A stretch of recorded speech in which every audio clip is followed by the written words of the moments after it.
The restaurant was all gold and shadows, the kind of place where men who owned cities came to make decisions that would echo through the underworld for years. I didn't belong here.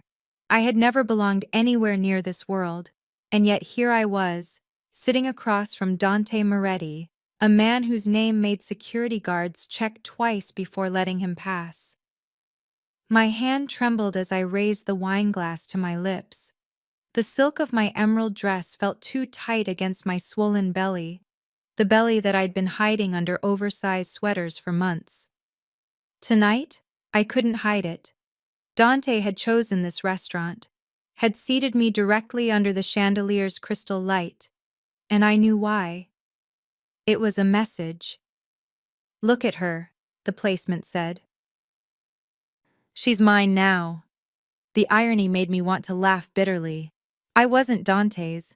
I'd come to dinner because he'd threatened to come to my apartment, to my small, vulnerable life, and I'd been raised to never let dangerous men into my private spaces. Better to meet them in public. Better to control what I could control, which was almost nothing.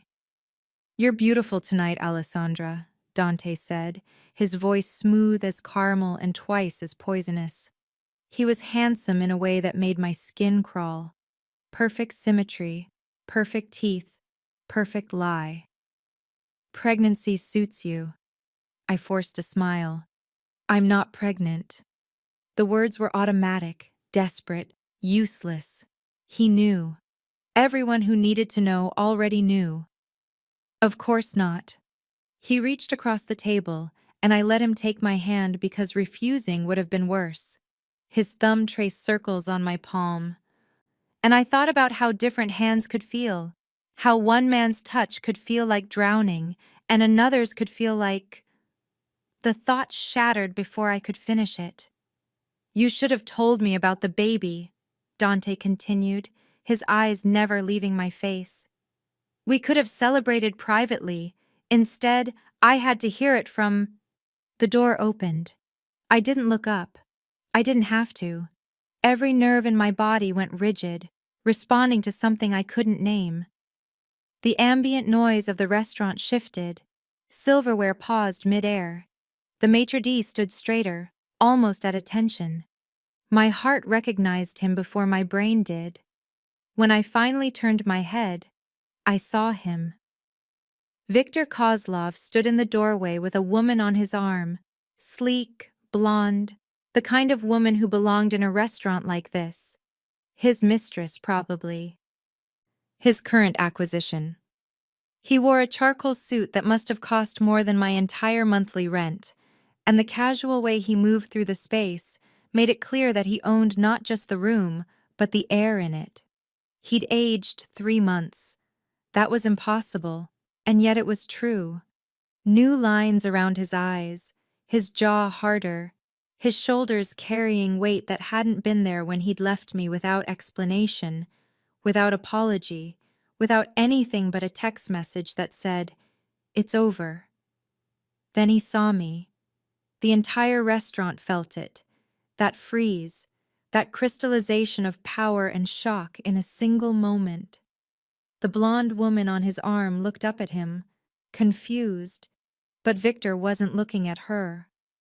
His ice-blue eyes had locked onto mine across the sea of white tablecloths and crystal glasses, and I watched something change in his face. Watched, and felt it like a blade. His mistress tightened her grip on his arm, following his gaze.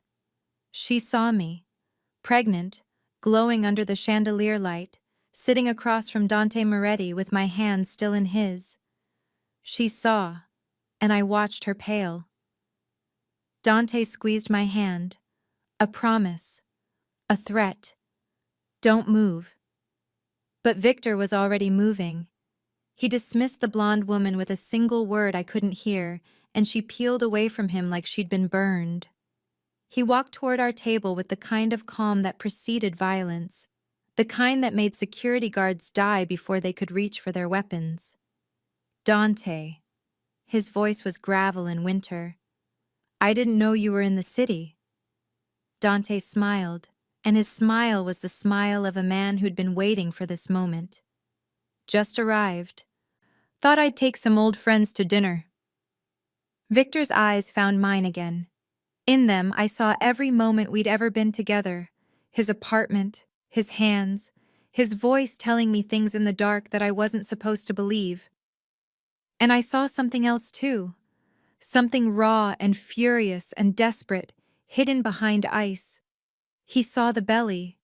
He understood.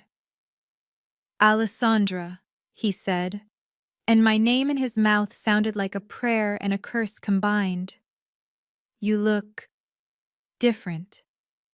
She's glowing, Dante said, pulling my hand closer to him. Must be the pregnancy. She's been hiding it, but I think the secret's out now. The silence that followed was absolute. I could hear my own heartbeat, loud and frantic. I could feel Victor calculating, feel him running through the months, the timeline, the night he'd walked away. I could see the moment he realized that the baby inside me belonged to him. Belonged. That word had never been accurate. Congratulations, Victor said, and his voice was so cold that frost seemed to crystallize on the tablecloth. On the pregnancy and the companionship. He turned to leave, the blonde woman waiting by the door, looking confused and furious. But he paused. Just for a second, he paused, and I watched his hand curl into a fist. Take care of her, Dante, he said. She's fragile, breakable, easily frightened. I wouldn't want anything to happen to her before the baby comes. It was the worst thing he could have said, not because of the words, but because of what lay beneath them, that he cared, that he was claiming, even as he was leaving, that he was warning, because warning was all he could do if he'd already walked away from us. Then he was gone, and the restaurant inhaled again. The world tilted back into focus, and I realized I was shaking so hard that Dante had to set down my hand before someone noticed. Well, he said, cutting into his steak with methodical precision. Wasn't that interesting? I didn't answer. I was staring at the door where Victor had disappeared, and I was understanding for the first time that the city I thought I could survive in was about to be consumed by fire. And I had just struck the match. Dante didn't take me home that night. Instead, he drove me to a penthouse in the financial district, all glass and steel, and the kind of view that made you feel like you were floating above the world instead of living in it. You'll stay here, he said, not as an invitation. He guided me by the small of my back, and I hated how careful he was being, how aware of the baby. It made me feel colonized.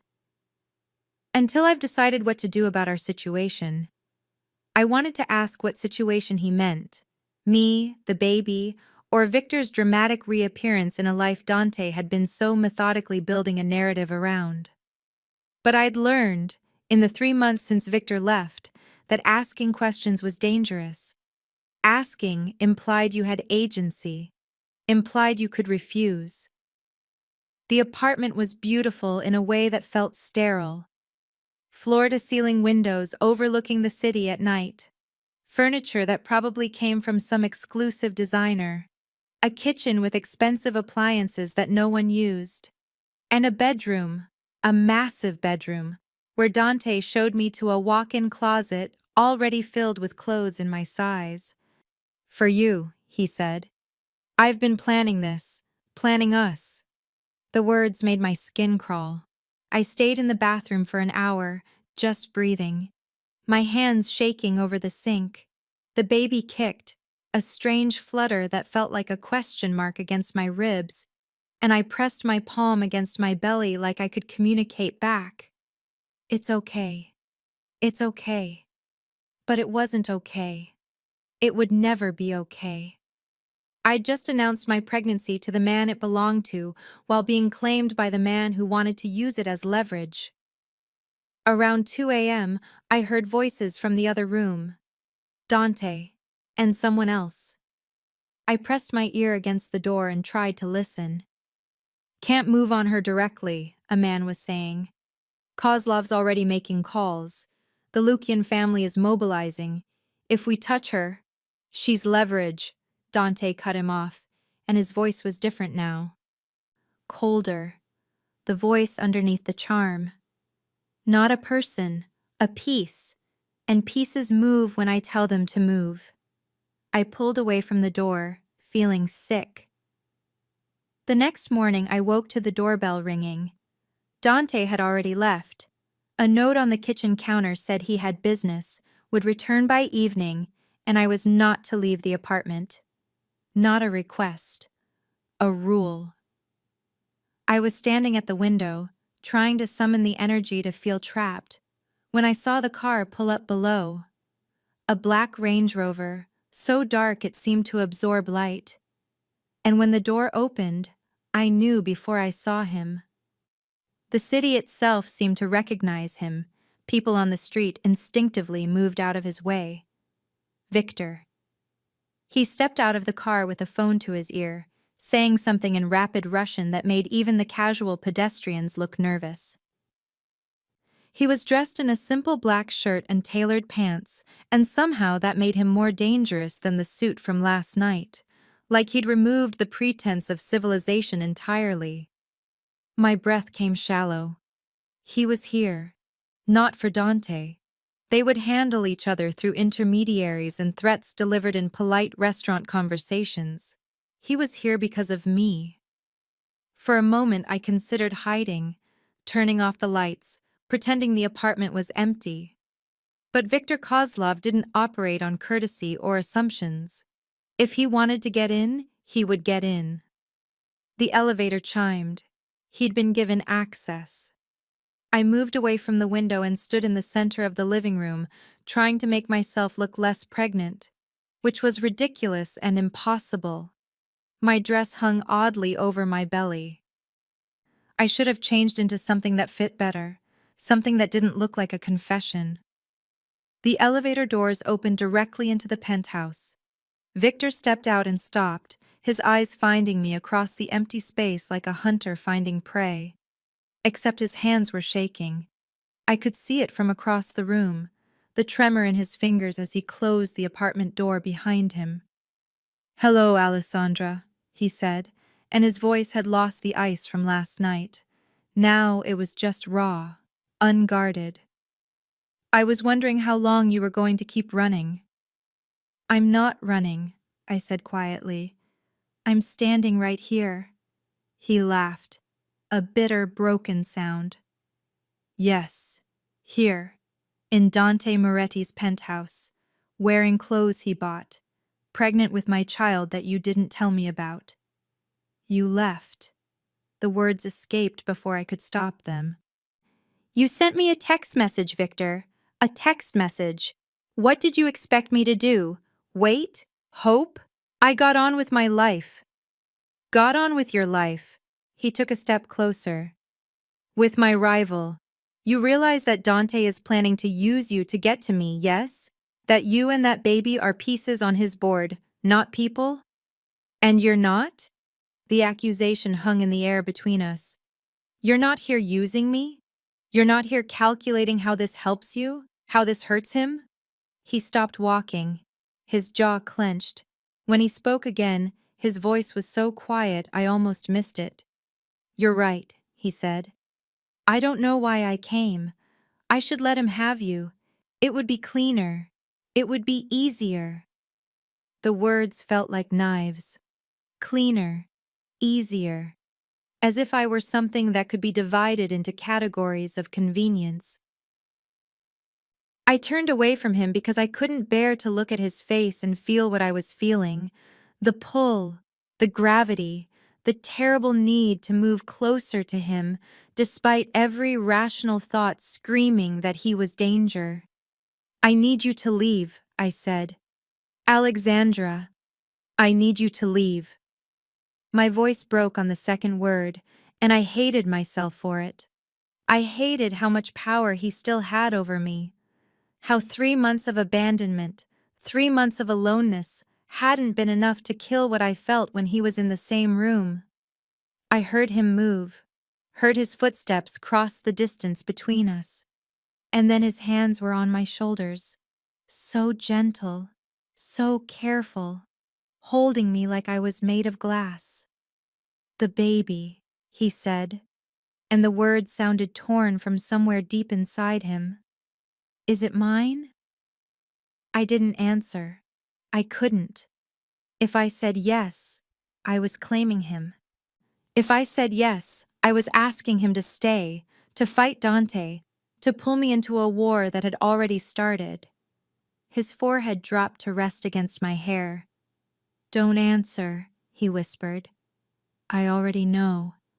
I've always known. I saw you in that restaurant, and I knew. I felt it." His hands moved to my belly, tentative, reverent, the touch of a man encountering something he'd never expected to want. The baby kicked, right against his palm. Victor made a sound, a choked, broken thing, and I felt him tremble. "Get out," someone said from the doorway. Both of us turned. Dante stood in the entrance, his hand resting on the gun at his hip. His eyes were cold, cold in a way that meant he was done playing. "Now," Dante said, "or I start taking pieces." Victor's hand didn't leave my belly. He looked at Dante with something like pity. "She's staying with me," Victor said calmly. "You can try to stop me. But understand, Dante, the moment your finger touches the trigger, you've declared war on the Kozlov family, and you'll lose. Get out." Victor pulled back slowly. He looked at me, really looked at me, and in his eyes, I saw every threat he was about to make real. "Pack a bag," he said. 10 minutes, whatever you can carry." "She's not going anywhere," Dante said. "No," I said, and my voice sounded like someone else's. "No, I'm not. I'm staying." It was the wrong choice. I knew it was the wrong choice, but it was mine. Victor's expression shattered. Not anger, something worse. Disappointment. Hurt. The kind of look a man gives when he realizes that someone he loves has betrayed him. "Then I'll be waiting," he said. "In the city, across the street, in the walls. Every breath you take, I'll be there. And when you're ready, when you realize what he is, I'll be waiting." He walked toward the door. Dante moved aside, letting him pass. And as Victor disappeared into the elevator, I felt the first real stab of fear. Not of Dante. Of what would happen when the man I'd just rejected finally understood that I wasn't his to protect. I was his to claim. The next week passed in a strange kind of imprisonment. Not the bars and locked doors kind, but the kind where the cage is invisible and the bars are made of other people's choices. Dante was kind. That was the worst part. He brought me flowers. He had a prenatal doctor come to the apartment. He touched my belly when I let him, his hand lingering just long enough to be possessive, and talked about the baby in ways that felt like he was rehearsing a role. "My son, our family, the future we'll build." But I heard the other conversations, men coming and going, the phone calls taken in the study, the way certain names made Dante's jaw tighten. Kozlov, the Kozlov family, the old man's moving assets to the east side. We need to know why. It became clear, in those days, that Dante had been planning something long before I became convenient as leverage. Victor's empire was cracking from the inside, and Dante intended to exploit every fracture. I was just a tool. A particularly useful one, because now Victor would be emotionally compromised. On the 8th day, I tried to leave. I packed a small bag, just enough for a few days, and headed for the elevator. I made it as far as the stairwell before I realized there was a guard at the exit. "Mr. Moretti's instructions," he said politely. "No one leaves without his approval." I went back to the apartment and looked out the window. The street below was quiet, orderly, no sign of the black Range Rover. But Victor had said he'd be waiting. I pressed my hand against the glass and wondered if he was out there watching, if he could see me, if he even cared anymore. That night, Dante came home early.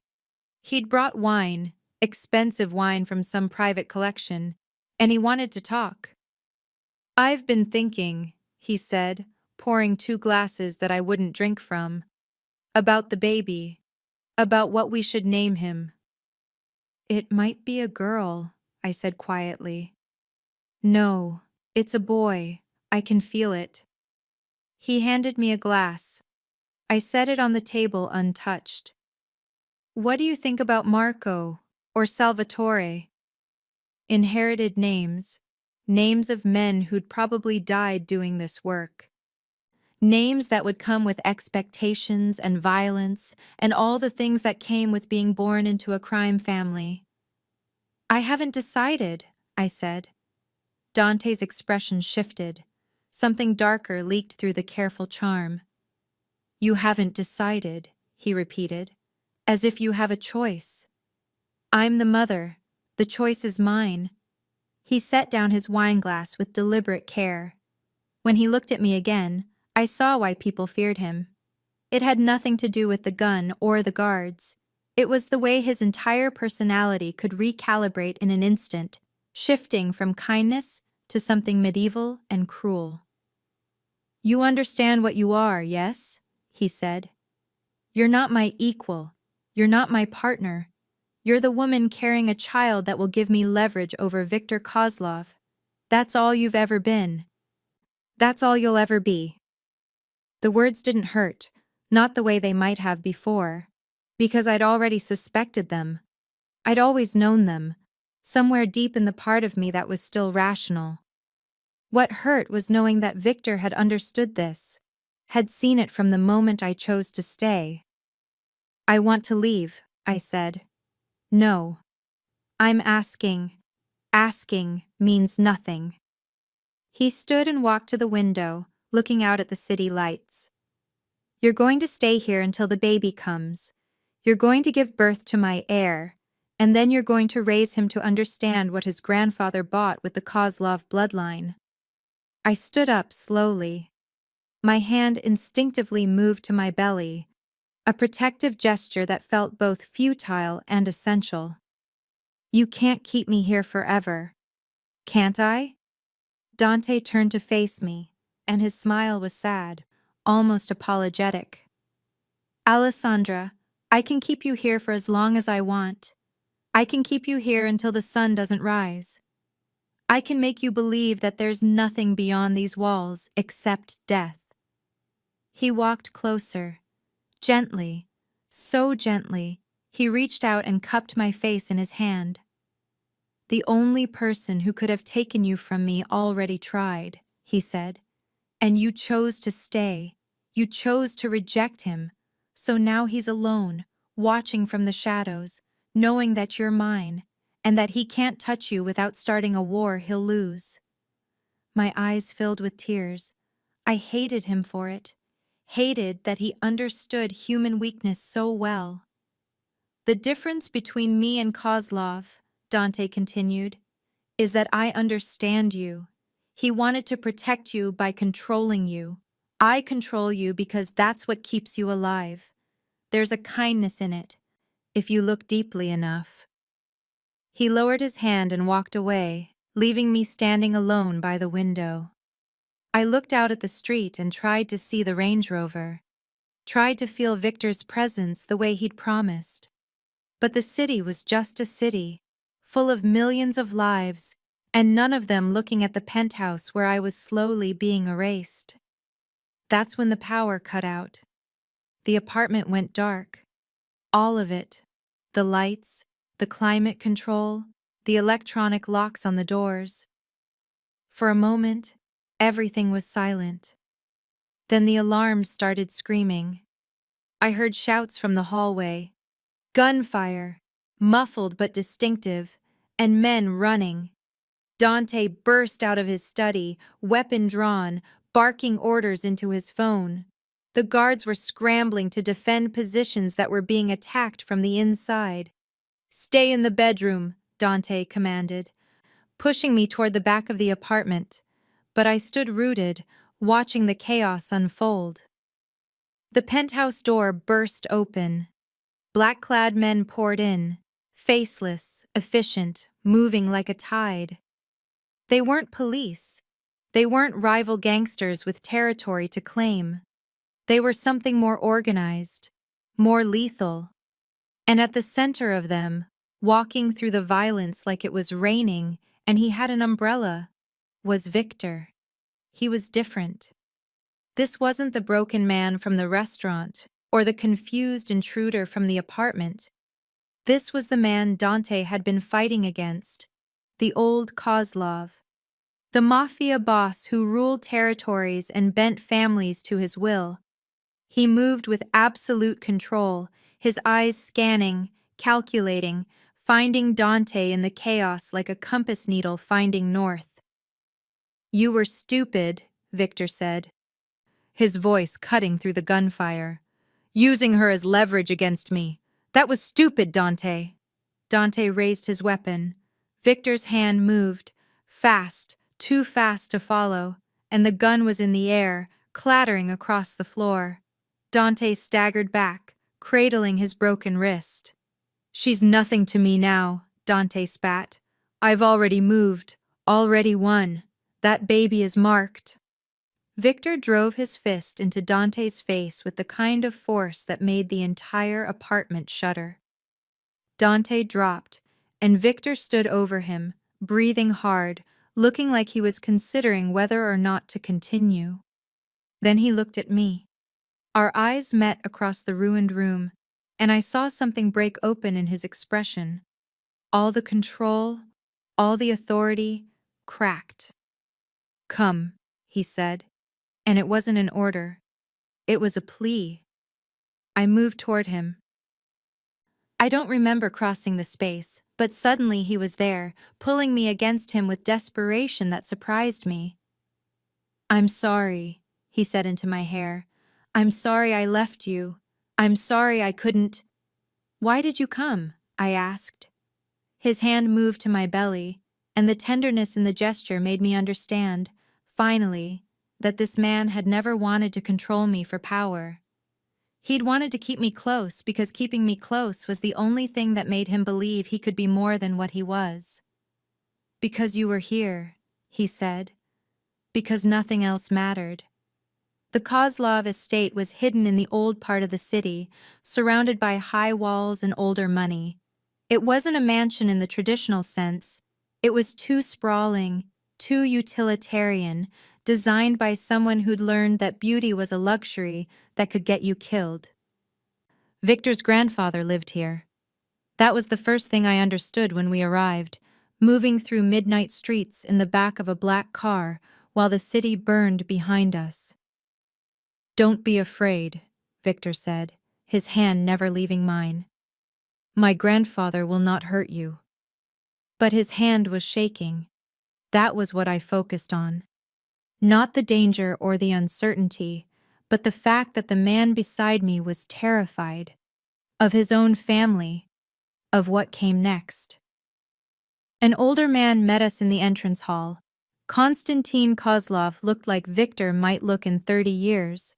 The same ice-blue eyes, the same way of standing like the ground itself was bowing under his weight. Behind him were men with guns, and older women with a face of polished stone, and younger men with identical expressions of cold appraisal. "The girl," the old man said, examining me like I was a piece of furniture he was considering purchasing. "And she's pregnant." "She's Victor's," one of the younger men said, and I heard the implications beneath the words: property, claim, ownership. "Is she?" Constantine said, and something in his tone made the room go very still. Victor took a step forward, protective, territorial. "She's mine," he said. "The baby is mine, and she's not part of this." No one is outside of this, Constantine replied. She's inside now, which means she's leverage, which means every decision she makes affects every other decision we make. I won't let you use her. You won't let me? The old man smiled, and it was like watching a shark discover that someone had just dropped a swimmer into the water. Victor, you're the one who brought her into my home. You're the one who'd rather expose the entire family to Dante's machinations than leave her to be handled correctly. I won't let you hurt her. Of course you won't, Constantine said. You're in love with her, which is a weakness, but also a useful tool. He turned and walked back into the house, expecting us to follow. Victor squeezed my hand and pulled me forward.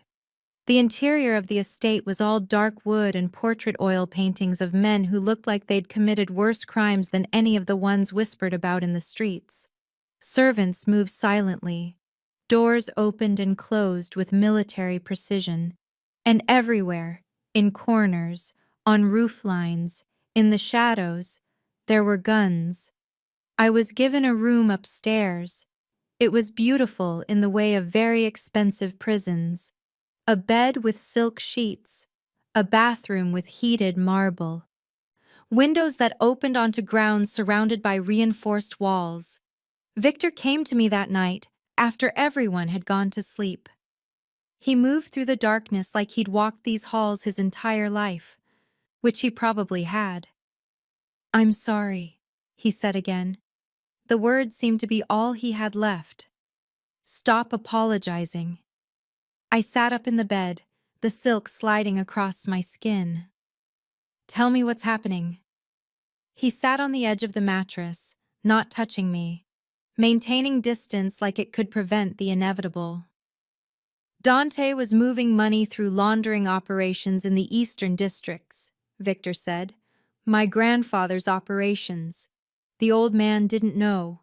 By the time we realized, Dante had already started consolidating power among the smaller families. He was going to make a move. On your family? On everything. He was going to use you as insurance. If he had you, he had leverage over me. If he had leverage over me, he could negotiate from a position of strength. And now? Now you're here. Which means I've proven to my grandfather that I'm capable of being thoughtless, reckless, and willing to jeopardize operations for personal gain. Which means he's going to put me under scrutiny. Which means he's going to test you, I finished. Victor looked at me. In the darkness, his eyes were unreadable. Yes. The door to my room had no lock. I realized this the next morning when Constantine's wife, Victor's grandmother, entered without knocking. She was a small woman with steel-colored hair and the kind of posture that suggested she'd spent decades teaching men how to behave. Walk with me, she said. Not asked. We moved through the estate, and I became hyper-aware of how far from help I actually was. No phone, no way to contact the outside world. Just an older woman who owned territories and had probably made people disappear with a single word. You're wondering why I brought you out here, she said, as we walked through greenhouse gardens that seemed impossibly lush for the season. Yes. Because curiosity is good. It means you're not stupid. Stupid women cause problems. She paused to examine a rose, running her finger along its petals with disturbing tenderness. My grandson loves you. That makes you dangerous. I don't want to be dangerous. No one does, but we all are to someone. She looked at me. Tell me, when you were with Victor before, when he left you, did you hate him? The question caught me off guard. I tried to. I couldn't. Because you loved him more than you wanted to survive without him. She resumed walking. That's what I need to know. Can you survive without him? If circumstances require it? If his survival depends on you releasing your grip on his heart? I don't know, I said truthfully. Then we have a problem. She turned to face me, and her eyes were kind in a way that was somehow more terrifying than cruelty. Because the only way he survives what's coming is if he can function without distractions. And you, my dear, are the most dangerous distraction he's ever had. That night, Victor tried to touch me. We were in the library, hidden behind closed doors, and he reached for my hand like he was testing whether I was real. I pulled away. His entire body went rigid. "What's wrong?" he asked. "Your grandmother." He understood immediately, his jaw clenched. "She doesn't make my choices, but she influences them. And if being with me is going to hurt you, if it's going to make you vulnerable in a way that gets you killed..." I stopped, unable to finish the thought. "Then you choose for me? You push me away to keep me safe?" "Yes." He stared at me like I just told him I was leaving forever. And maybe I was. Maybe this was the moment where love became a luxury and survival became the only currency that mattered. "Don't," he said. "Don't make decisions for me, Alessandra. Not ever. That's what everyone else is trying to do. Control me, move me, use me. If you do it too, if I don't, you might die." He reached out and pulled me against him, and I felt the tremor in his hands. "Then we'll both die, but not like this. Not separated, not in agony." He held me, and I felt the weight of the choice settle over me. To love him was to accept that loving him meant pain. That the baby I was carrying would be born into a world of violence and conspiracy and threats. That there was no safety here, no escape, no clean ending. But there was him. And in that moment, terrified and trapped in a fortress of older men and older money, that seemed like enough. It seemed like everything. 3 weeks passed like frames in a film reel, each day bleeding into the next with mounting pressure and electrical silence. Victor was moved into my room. Not by his choice, it was his grandfather's decision. Constantine wanted to observe the relationship, which meant he wanted to watch whether Victor could be distracted by personal attachment. Whether love was a weakness that could be exploited. We maintained separate beds. Victor had insisted on that, and I was grateful for it, because I didn't know how to be that close to him without falling apart completely. Instead, we learned how to exist in the same space without touching. It was its own kind of intimacy. Worse, maybe, because proximity without contact created a hunger that was almost unbearable. He would read in the chair by the window. I would lie in bed, pretending to sleep, aware of every shift in his posture, every page he turned. When he moved to shower, I would listen to the water running behind the bathroom door and feel something twist inside my chest. When I cried, which I did often now, the pregnancy hormones and fear combining into a chemical storm, he would sit on the edge of the bed and not touch me. His hands would curl into fists at his sides, and he'd whisper, I know, I'm here." But he wasn't. Not in the way I needed. On the 21st day, during one of the rare moments we had alone, he tried to talk about it. "My grandfather wants to see if I can be controlled through you," Victor said flatly. "If your safety is threatened, will I capitulate? If you're removed from me, will I become unstable?" "Will you?" I asked. "Yes." The admission hung in the air like a blade. "Completely. I would burn this city if it meant getting you back." "Don't say that. Don't even think it." "I'm already thinking it. I've been thinking it since the moment I saw you in that restaurant." He stood up and walked to the window, creating physical distance that felt like it could stretch into infinity. "Do you understand what you've done to me? You've made me weak. You've made me incapable of the decisions this family needs me to make. Then leave, I said. Take me and leave. We could what? Run? There's nowhere far enough. Not from my grandfather. Not from Dante. Not from the Lucian family, who's already heard rumors that my grandfather's bloodline carries a liability named Alessandra. The venom in the way he said my name made me flinch. I'm sorry, I whispered. You apologize constantly for things that aren't your fault, for existing, for making me care about you. He turned to face me, and his eyes were haunted. Don't apologize. Just accept that you've ruined me, that you've made me into a man who would trade everything for safety that you don't even want. I understood then. This wasn't anger. This was fear. He was terrified, not of his grandfather, not of Dante, but of his own capacity to love me, of what that love made him willing to do. That night, after he'd finally slept, I got out of bed and moved to the window.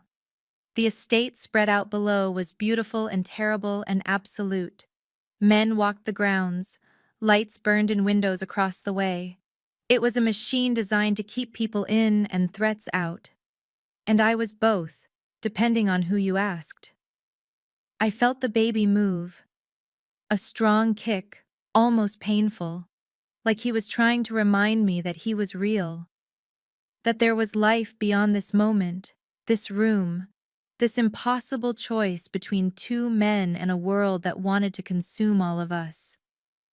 I'm sorry, I whispered to the belly. I'm sorry I brought you into this. You didn't. I turned. Victor stood in the darkness, having apparently woken and found me here. His hair was disheveled from sleep, and his bare chest rose and fell with steadied breathing. This isn't your fault, he said. None of this. The baby isn't your fault. My grandfather isn't your fault. Dante isn't your fault. It feels like my fault. He came closer, not to touch, but to stand beside me, looking out at the same view. My grandfather asked me something yesterday, he said. In private. He asked me if I would kill Dante myself, or let him die to threats from outside forces. I didn't ask what Victor had said. The answer was written in the tightness of his jaw.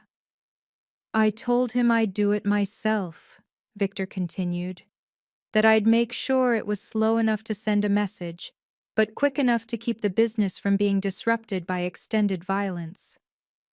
Did he believe you? No. He knows I was lying.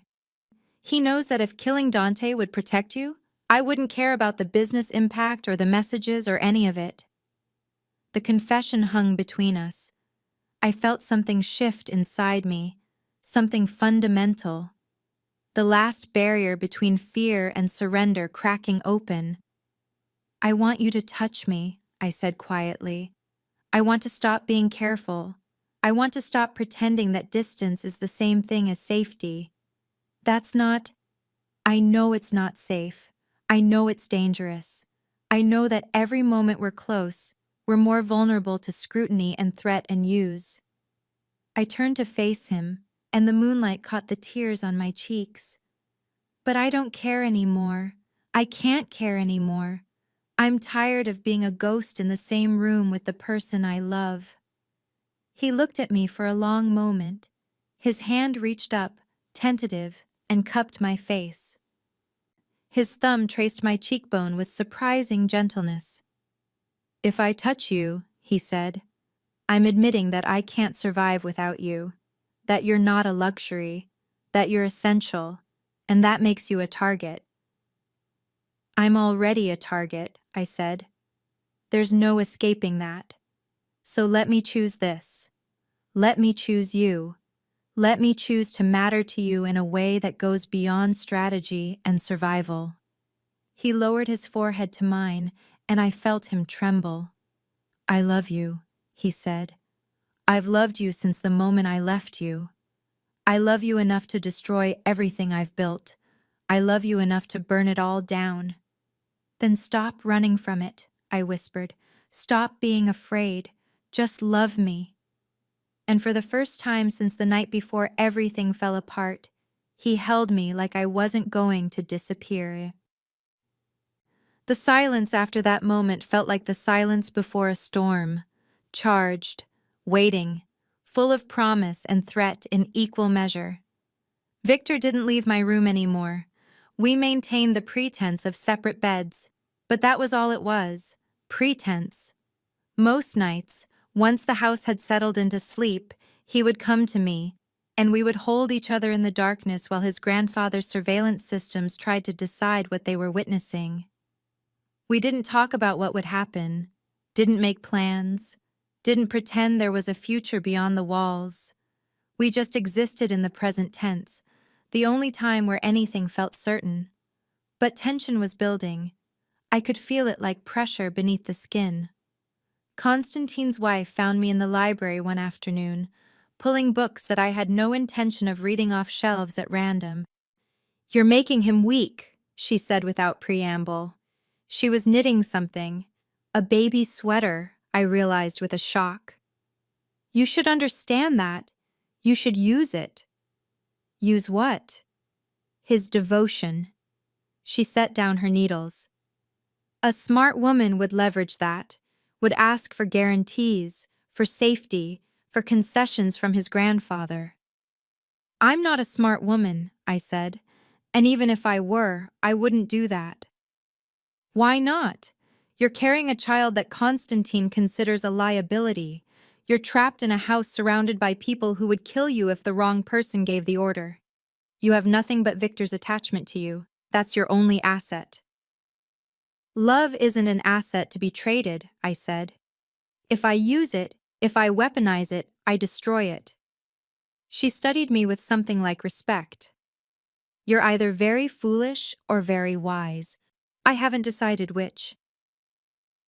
The next day, everything changed. Dante was found in an abandoned warehouse, beaten beyond recognition, alive, but barely. The message was delivered by Constantine himself, in front of the assembled family. "The Moretti problem is resolved," the old man said. "But it cost us. It cost us resources and visibility and political capital with the families who were waiting to see how we'd respond." He looked directly at Victor.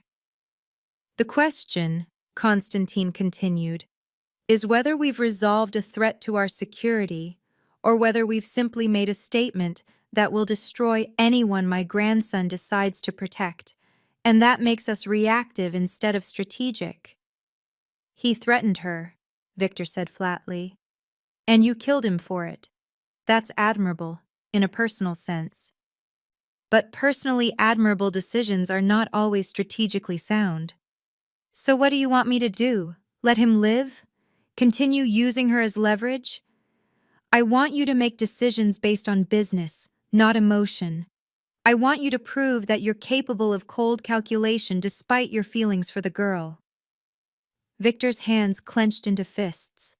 I watched him, sitting quietly in the corner of the conference room, where they'd placed me, as if I were an object being discussed, and I felt the rage building inside him.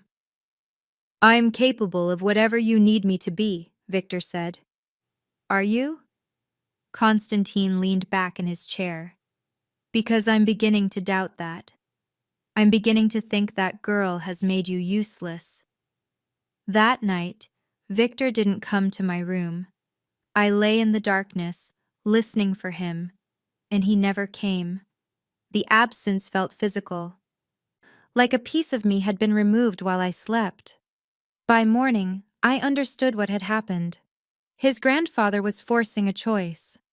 Either Victor would maintain emotional distance, proving his dedication to the family, or he would continue his behavior, proving his unsuitability for the role he was expected to play.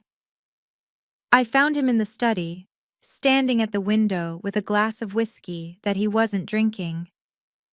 "Don't," I said. He didn't turn around.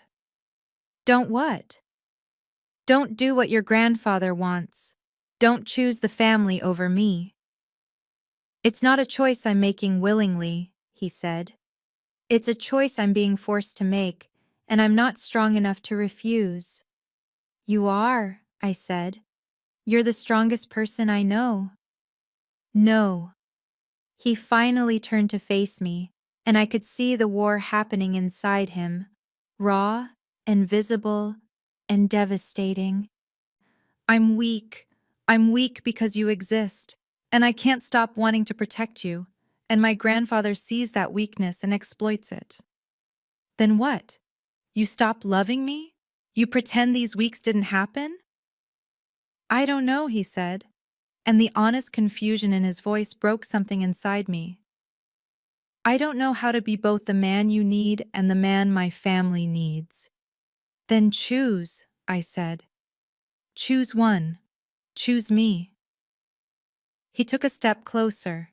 His hand reached out, and for a moment I thought he would touch my face again. Instead, his fingers grazed the side of my neck, tracing my pulse with infinite sadness. If I choose you, I've already destroyed this family's position, he said. There are other families waiting for any sign of weakness, other organizations ready to move into our territory. Men under my grandfather's command who are waiting to see if I'm fit to eventually lead them. And if I'm not, then what?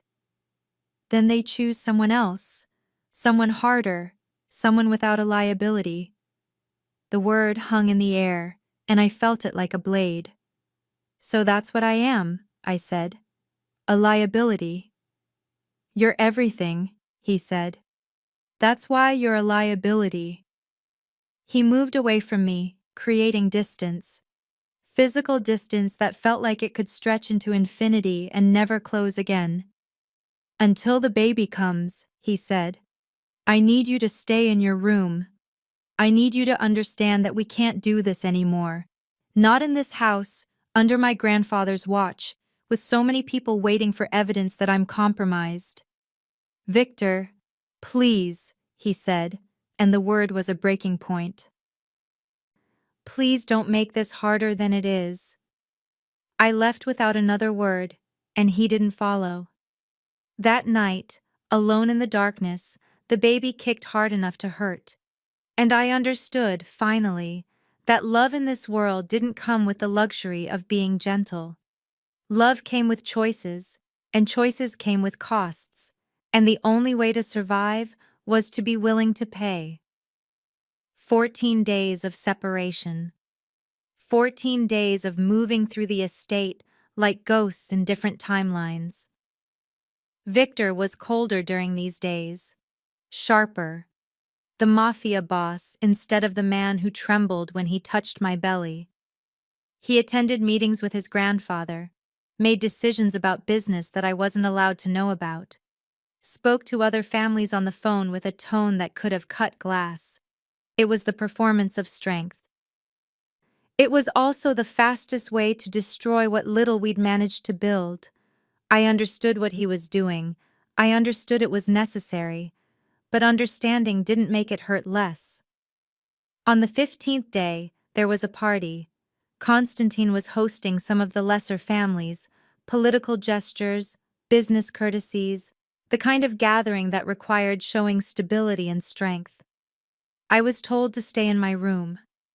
I was also told to wear the dress that had been left on my bed. Emerald silk again. The same color I'd worn to the restaurant where everything began. It wasn't a coincidence. I heard the guests arriving around 8 o'clock. Men's voices, the clink of glasses, the soundtrack of power being negotiated in real time. I sat on my bed, hands folded over my belly, and tried not to hope. Hope was dangerous. The door to my room opened without knocking. Victor stood in the doorway, dressed in a suit that looked like it had been tailored to the exact dimensions of his body. His hair was pulled back. His expression was glacial. He looked like a man who could make people disappear without feeling a thing. Come, he said. Not a request. Why? Because my grandfather has decided that you should be visible, that you should be seen as part of the family, not as a hidden liability. He didn't meet my eyes. It's strategy. I stood slowly, using the bedpost to steady myself. The dress fit perfectly. Someone had taken my measurements, had known exactly what would make me look beautiful and vulnerable, and claimed all at once. What are people going to think? I asked. They're going to think that I've decided to legitimize you. They're going to think that whatever you are to me, I've chosen to make you official. The words sounded like they were coming from a very far-away place. He led me downstairs to the main hall, where Constantine's guests were gathered. 50 men, maybe more.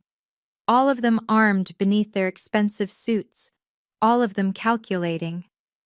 The room went quiet when we entered. Victor's hand was at the small of my back, and everyone in that room understood exactly what that meant. Ownership, claim, warning. Constantine rose from his chair, a smile crossing his stone-cut face. "Gentlemen," he said, "my grandson's guest. She carries his child. This makes her valuable to us. Harm her, and you've harmed him. Harm him, and you've harmed the family." It was a threat delivered as an introduction. Dinner was agony. I was seated at Victor's left, and the men around the table spoke to me like I was a decorative object that had just learned to respond to stimuli. They asked about the pregnancy, they speculated about the baby's gender, they made jokes about Victor becoming a father that made him tense in ways I could feel even without him touching me. When it was over, he walked me back to my room without speaking. At the threshold, he paused. "Tomorrow," he said, "Dante's successor is arriving. My grandfather wants to negotiate a peace." "Is that possible?" "No, but we'll pretend for a few hours and see if anyone bleeds." He turned to leave, and something broke inside me. "Don't go," I said. He stopped, his back to me. "What?" "Don't leave. Stay. Just for tonight. Stay with me. Not as strategy, not as performance. Just stay." For a long moment, he didn't move. Then slowly, he turned around. "If I stay, Alessandra, I won't be able to leave again." "Then don't," I whispered.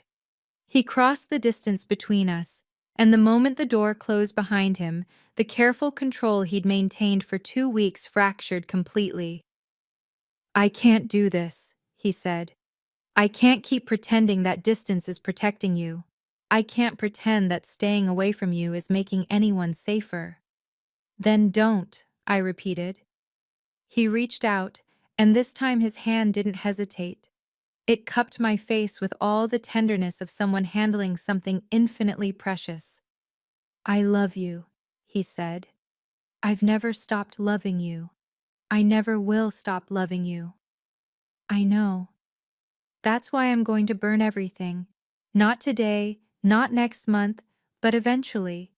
I'm going to take you far away from this, and I'm going to destroy anyone who tries to follow." "Maybe," I said. "Or maybe we'll find another way." "There is no other way," he said. "Not in this world." He kissed me then, and the kiss held all the desperation of the weeks we'd spent not touching. It held the promise of surrender, not my surrender to him, but his surrender to what we were. He pulled back just enough to breathe, and in the darkness, his eyes were bright with tears. "Are you sure?" he asked. "Because if you say yes, I'm not going to be able to treat this as casual. I'm not going to be able to protect myself from you anymore." My hand moved to his chest, and I could feel his heartbeat thundering beneath my palm. "I've never been more sure of anything." He lifted me gently, so careful of the baby. always so careful, and carried me to the bed. He laid me down like I was made of glass, and then he was beside me, his hands shaking as they traced the shape of my body over the silk dress. "Tell me if I hurt you," he whispered. "You couldn't." He kissed my neck, my shoulder, the curve where my collarbone met my throat. His hands found the zipper of the dress, and he dragged it down with aching slowness. I realized, in that moment, that I'd been wrong about myself. I wasn't innocent. Innocence was a state of being that had nothing to do with experience and everything to do with the capacity to be hurt. I'd been innocent before I met Victor, and now I was something else entirely, something raw and open and terrified. His mouth moved across my collarbone. I made a sound that I didn't recognize, a whimper, a plea, something that sounded like drowning. "Shh," he whispered against my skin. "I've got you. I've always had you." My hands moved to his back, pulling him closer. The dress fell away. He was kissing my sternum now, the swell of my breast, and I felt shame flicker through me. Shame at the way my body had changed, at the stretch marks and the weight I'd gained. "You're beautiful," he said, like he could read my thoughts. "You're so fucking beautiful." The curse word should have shocked me. Instead, it felt like a prayer. His hand moved between my legs, and for a moment I wanted to pull away. The instinct to protect myself, to preserve what remained of innocence, warring against the need to let him in completely. "Let me," he said. "Please, just let me." I did. I stopped fighting whatever natural instinct wanted to keep me separate, and I surrendered to the sensation of his touch, gentle, reverent, patient. He took his time, learning the landscape of my body with his mouth and his hands, mapping every place that made me gasp or tremble. When he entered me, it was slow. So slow. He was breathing against my neck, holding himself back with visible effort, waiting for me to adjust. "Okay?" he asked. I couldn't answer. I could only move beneath him, trying to communicate in the language that existed beneath words. He moved with infinite care, like he was afraid that any sudden motion would shatter me. His forehead rested against mine, and his eyes stayed open, locked on mine, refusing to break connection for even a moment. There was no athleticism in it, no performance, just two people trying to exist inside the same body, if only for a moment. When it ended, it wasn't explosive. It was implosive, a gathering of all the tension and separation and desperate love, and then a slow dissolution into something closer to peace than I'd felt in months. He held me afterward, his arm across my belly, his face buried in my hair. We didn't speak. The silence felt sacred. Outside the window, the city burned with November lights. Inside the room, we existed in a bubble that felt like it could last forever, even though we both knew it was already collapsing. "I'm yours," I whispered, not to him, but to the darkness. "I'm completely yours." He didn't respond with words. He just held me tighter, and I felt him begin to cry, silent tears that dampened my hair, the sound of a man giving up the last of his defenses. In the morning, everything would be different. But for that night, we were safe. We were whole. We were loved. It was enough. The attack came before dawn, not from the outside, from within. I learned this later, pieced together from fragments of conversation I wasn't supposed to hear. Constantine's own man, someone he'd trusted for 40 years, had made a deal with the Lukian family. They'd offered him enough money to purchase another life, and he'd decided to cash in. The explosives were set in the wine cellar. The plan was to detonate them during the meeting with Dante's successor, eliminating not just Constantine, but half of the family's leadership in one blow. Victor woke me with his hand over my mouth. "Get dressed," he said. "Now. Don't ask questions." I obeyed, my hands shaking as I pulled on clothes. Outside the door, I could hear the sound of gunfire. Screaming. The kind of chaos that comes before actual violence. When people realize that everything they thought was stable has fractured. He pulled me down the hallway toward a staircase I'd never noticed before. Hidden. Intentional. "What's happening?" I asked. "My grandfather is being murdered," Victor said flatly. "By someone he trusted. It doesn't matter. What matters is getting you out." "I'm not leaving without you." "You're not leaving at all," he said. "You're going to the panic room. You're going to stay there until I come back for you." "And if you don't?" He didn't answer. He just pulled me into a room hidden behind a bookshelf, revealed a door that looked like it was part of the wall, and pushed me inside. "Lock this," he said. "Don't open it for anyone but me. Understood?" I tried to grab his hand, but he was already moving. The door was closing. "Victor, I love you," he said. "I love our child. That's why I'm going back out there. That's why I'm going to burn it all down and rebuild it, and I'm going to do it for you." The door closed. The lock clicked. I was alone in a room that was maybe 12 by 12, with supplies and water and a radio that I was afraid to use. I could hear the violence through the walls, muffled, but visceral. Explosions, screams, the sound of a regime dying, and something new being born from the ashes. Time became meaningless. I don't know if it was hours or days that I spent in that room, listening to the sound of Victor's world tearing itself apart. The baby kicked constantly. I talked to him, or her. I was beginning to suspect it might be a daughter, despite the predictions, explaining that his father was out there fighting, that he was doing this for us, that everything would be okay, even though I didn't believe it. When the door finally opened, I didn't recognize the man standing in front of me. He was covered in blood. His shirt was torn. There was a gash across his ribs, another along his left arm. His eyes were the wrong color, dark in a way that had nothing to do with pigment, and everything to do with having witnessed things that changed a person at their fundamental core. "Victor," I said, and his name was a question.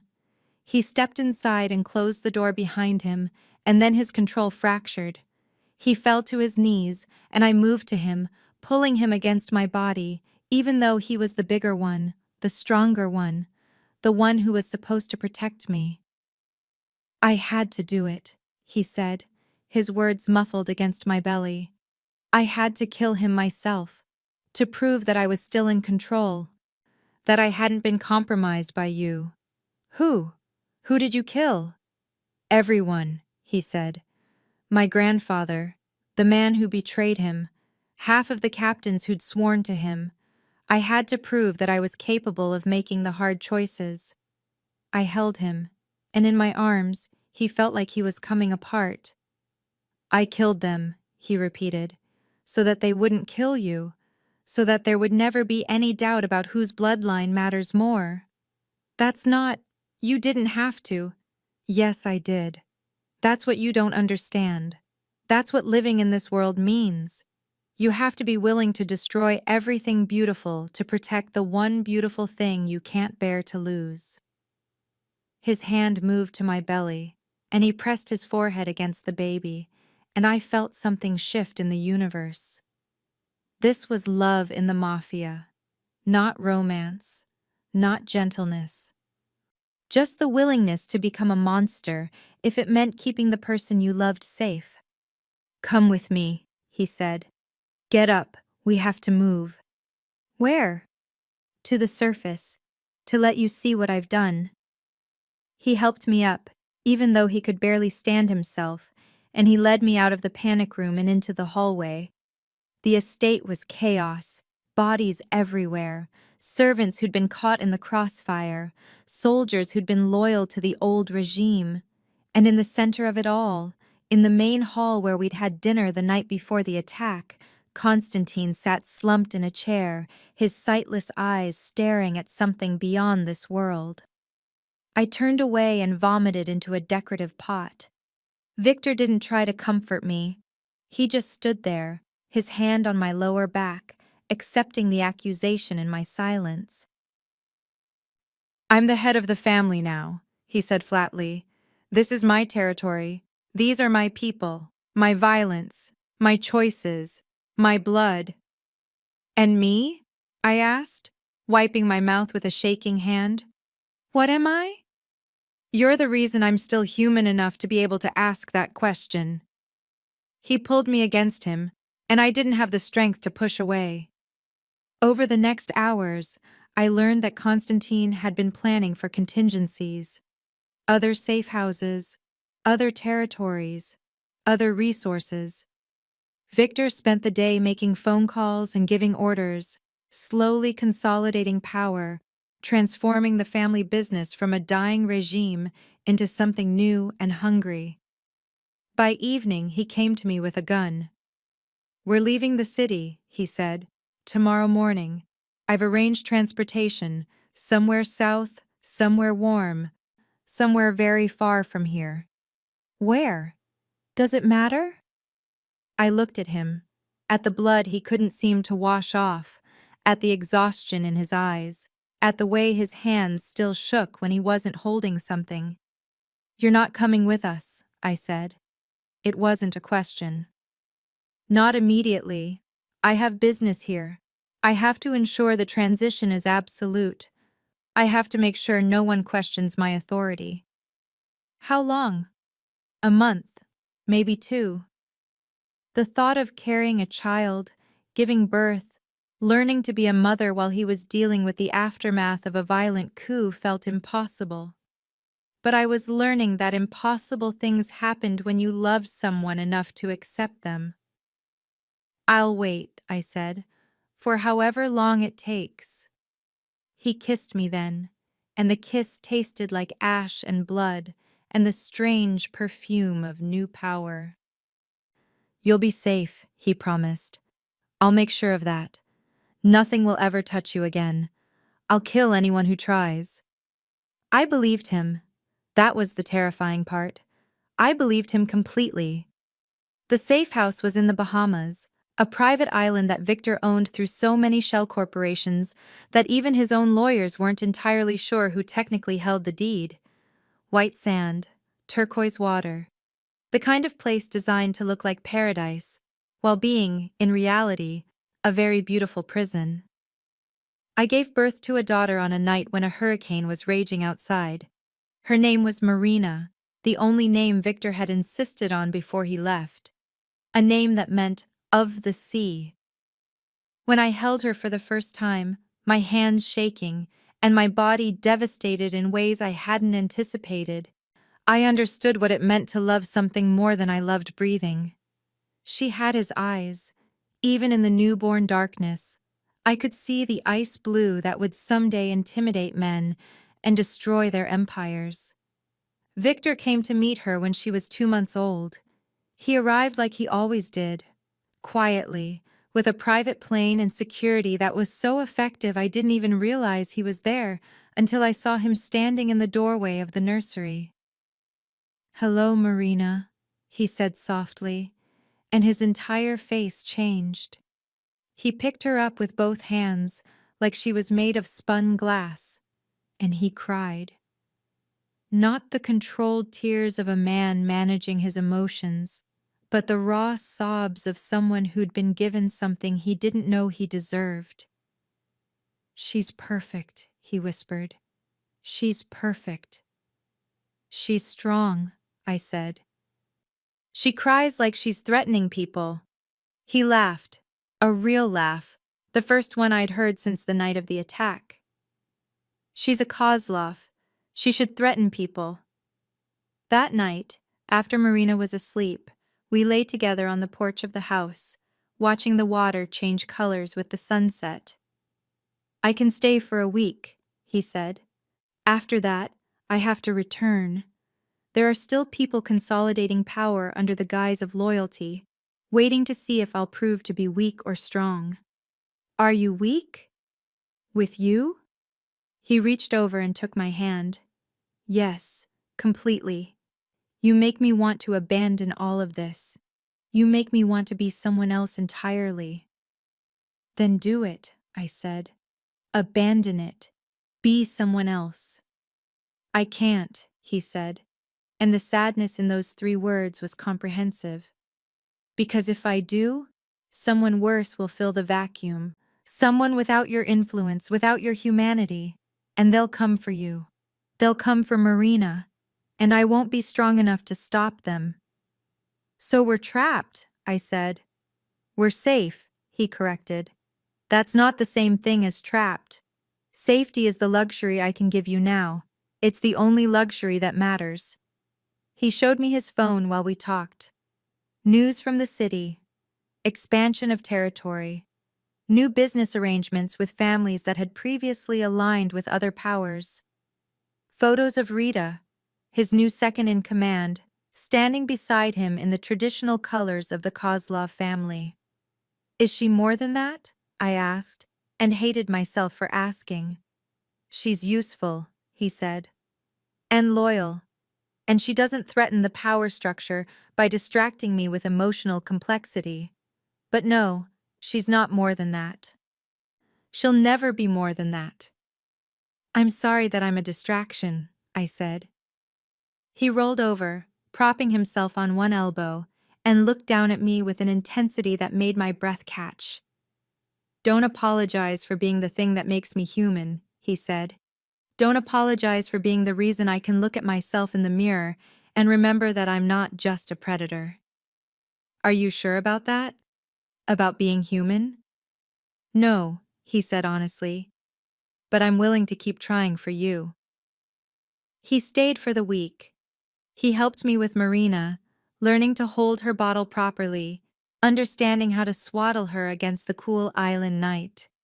He told me stories about his childhood that he'd never shared before, his grandfather's violence, his grandmother's cruelty, the systems that had been designed to make him into something unfeeling and tactical.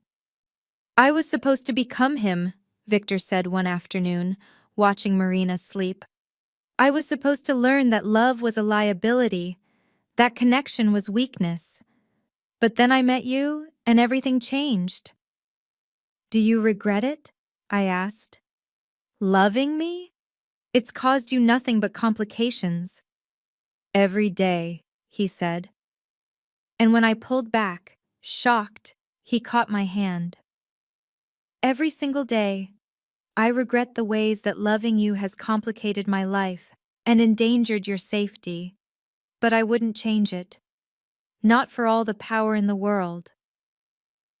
On his last day, he brought me a document. Legal paperwork that transferred a significant portion of his legitimate business holdings to my name. If something happens to me, he said, you and Marina will be secure. You'll have enough resources to disappear, to rebuild, to live a life that has nothing to do with this world. I don't want that, I said. I want you. You have me, he said. You'll always have me.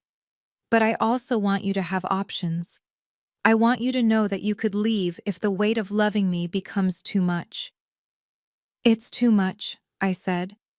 But I'm staying anyway. He pulled me close, and in his embrace, I felt the weight of choice. The understanding that I'd made a decision, and that decision would ripple through the rest of my life, defining me, consuming me, saving me. I love you, I said, for exactly who you are, for what you've had to become, for the man you're trying to be because I exist. I love you, Victor Kozlov, not despite the darkness, but because you're willing to stand in it so that I can stand in the light. He didn't respond with words. He just held me tighter, and in his silence, I felt the answer. 3 years passed on the island. 3 years of building a life in the spaces between worlds. Marina grew into a toddler with her father's ice blue eyes and my tendency toward quiet observation. She would stand at the edge of the water and watch the waves with an intensity that seemed far too old for her small body. Victor called her his serious girl. I called her precocious. In truth, she was just learning the world from a position of being loved fiercely and completely. Victor came every month, never staying longer than a week, always leaving with the weight of the world pressing against him again. During these visits, he was completely hers and mine. During his absences, I existed in a strange kind of waiting. The island was beautiful and isolating. I had staff who served quietly, asking no questions. I had access to education materials that I used to teach Marina, already showing signs of brilliant complexity at age 4. I had everything except freedom. Until the phone call came. It was Rita, Victor's second-in-command. Her voice was efficient and cold and deeply, fundamentally sorry. "He's been shot," she said.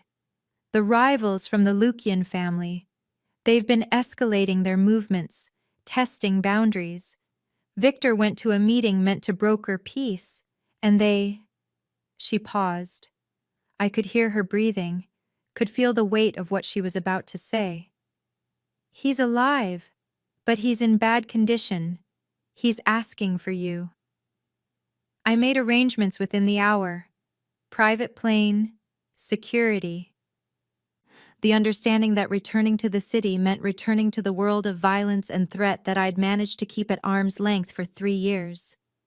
He was in a private hospital, technically a clinic, technically not licensed by any official body, the kind of place where the medical establishment looked the other way, and powerful men recovered without anyone important knowing they'd been shot. Victor was unconscious when I arrived. A bullet had punctured his right lung. Another had grazed his spine. The doctors said he was lucky. In the underworld, luck was just another word for violence that didn't kill you. I sat beside his bed and held his hand and tried to make myself believe that he would wake up. He did, on the 3rd day, gasping like he was surfacing from water. "Alessandra?" His voice was barely a whisper. "I'm here. Don't move. Don't talk. I thought—" He coughed, blood staining the corner of his mouth. "I thought you might not come." "Of course I came," I said, and felt tears spill down my cheeks. "I always come. I will always come." "The city is chaos," he said. "With me gone, even for a few days, they're moving, testing. They want to know if I'm still capable of leading, if I'm too weak, too distracted, too human. Then we'll deal with it together," I said, even though I knew it was impossible, even though I knew that my presence was exactly the kind of liability that would make him weaker, not stronger. "I need you to take Marina," he said. "I need you to take her and disappear. There's a place in Prague, money, identities. Everything you need to start over without the name Kozlov attached to you. I'm not leaving you. You have to." He squeezed my hand with whatever strength remained. "Because I'm not going to survive this. And when I'm gone, you and Marina will become targets, not assets, not leverage, just evidence." "Don't say that," I said. "Don't give up." "I'm not giving up," he said. "I'm being rational. I'm being tactical. I'm doing the one thing that a mafia boss is supposed to be able to do, making the hard choice to protect the person he loves." He lived for another 3 weeks. 3 weeks of slowly deteriorating health, infections that the doctors fought and lost, the gradual understanding that even Viktor Kozlov was subject to the laws of biology and consequence. During those 3 weeks, he told me stories about his grandfather, about the man he'd killed to take over the family, about the violence that had become such a part of his daily existence that he sometimes forgot what it felt like not to be at war. And he told me that he'd changed his will, that everything, the businesses, the properties, the money, the territories, would be transferred to a trust with Rita as executor. Rita, who would protect Marina, because protecting Marina meant keeping the Kozlov name alive, because every crime lord who'd ever wanted to establish dominance would want to claim he'd eliminated Viktor Kozlov's daughter. Unless, Viktor said, you take her and run, unless you give her a chance to be someone other than my heir. I won't let her go, I said. I know, he said. That's why you have to. That's why you have to love me enough to leave me. On the last morning, he was alert for only a few minutes. The pain medication had mostly shut down his cognitive functions, but for those brief moments, he was present. I love you, he said. I know I've hurt you. I know I've brought violence into your life. I know I've compromised every peaceful thing you might have wanted. But I would do it all again, because the alternative is a world where I never knew you existed. What am I supposed to do without you? I asked. Live, he said. Be free. Be beautiful. Be alive in ways that I was never able to be. He died at 3 a.m. on a Tuesday, his hand in mine, with the sound of the city burning faintly in the distance. I didn't cry. I couldn't cry. Crying was a luxury for people whose hearts were still intact. And mine had been so thoroughly shattered that I wasn't sure how the pieces still managed to form something that could beat. Rita came to find me afterward. She was different without Victor to orbit around. Less controlled, more herself. She brought me the documents he'd prepared, the identities, the instructions. I know what he wanted, she said. For you to run. For you to take Marina and disappear. I'm staying, I said. Marina is staying. This is her inheritance, whether she likes it or not. That's not safe. No, I agreed. But it's right. Victor built this empire. He killed for it. He died for it. I'm not going to let his legacy be erased because it's convenient or safe. Rita studied me for a long moment. Then slowly she nodded. Then we'll do this together, she said, until Marina is old enough to decide for herself, until she chooses whether to step into this world or away from it. We buried him in the family cemetery, in the old part of the city where the first Kozlovs had made their mark on the world. Hundreds of people attended, rivals, allies, men who'd feared him, and men who'd followed him, and men who'd simply wanted to ensure he was actually dead. At the graveside, I held Marina's hand, and she watched the proceedings with her father's eyes, understanding instinctively that something massive and terrible and essential had just ended. Will Daddy come back? She asked, in that small voice that broke my heart. No, I said, but he's with us. In you, in me, in everything he built. He's part of us forever. She seemed to accept this. Children were resilient in ways that adults could never be. Over the next year, Rita and I restructured the family's operations. We diversified the money. We reached out to families that Victor had been at war with and brokered peace treaties. We did everything we could to make the Kozlov name synonymous with stability rather than bloodlust. It didn't erase the violence of Victor's reign. It didn't make what he'd done okay.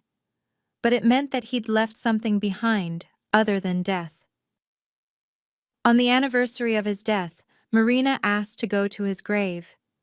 We brought flowers, emerald ones, for the dress I wore the night he saw me with Dante, for the color that had always meant destiny in our world. I want to be like him when I grow up, Marina said, standing before the gravestone. Like him how? I asked. Strong, but kind, powerful, but not mean to people who don't deserve it. That's a very good goal, I said. I think he would have wanted that for you. She placed the flowers on the grave with careful ceremony, then looked up at me. Do you miss him? She asked. Every day, I said. But I don't regret loving him, not for 1 second. Good, she said. Because I want to understand why you chose him, so that when I choose wisely. I pulled her close, and I felt the weight of the future settling around us. Marina would grow up in this world. She would understand violence and power, and the kind of love that costs everything. She would choose to be a part of this empire, or she would choose to escape it. But she would choose with full knowledge of what both paths meant. Victor had wanted to protect me from this. But in the end, protection was an illusion, and the only real thing was the choice itself. I'd chosen him. I'd chosen darkness over safety, complexity over simplicity, love over freedom. And even knowing how it ended, with him in the ground and me standing over his grave, I would choose the same way again. Because some things were worth the cost. Some things were worth everything. The Kozlov Empire continued. Through Rita's pragmatism and Marina's growing intelligence, it evolved. It became less about violence and more about dominance through power. It became less about destruction and more about control.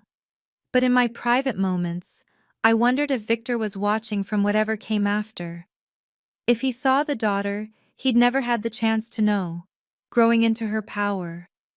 If he understood that by dying, by giving everything to me and Marina, he'd accomplished what all his violence never could. He'd created something that would outlive him. They say that love conquers all. They don't mention that sometimes the conquest costs everything. That sometimes surrender is the only victory available. But I'd learned that lesson well, standing in a restaurant 3 years ago, seeing the man I loved frozen at the sight of the child he didn't know existed. Everything that followed came from that single moment, everything beautiful and terrible and worth living for.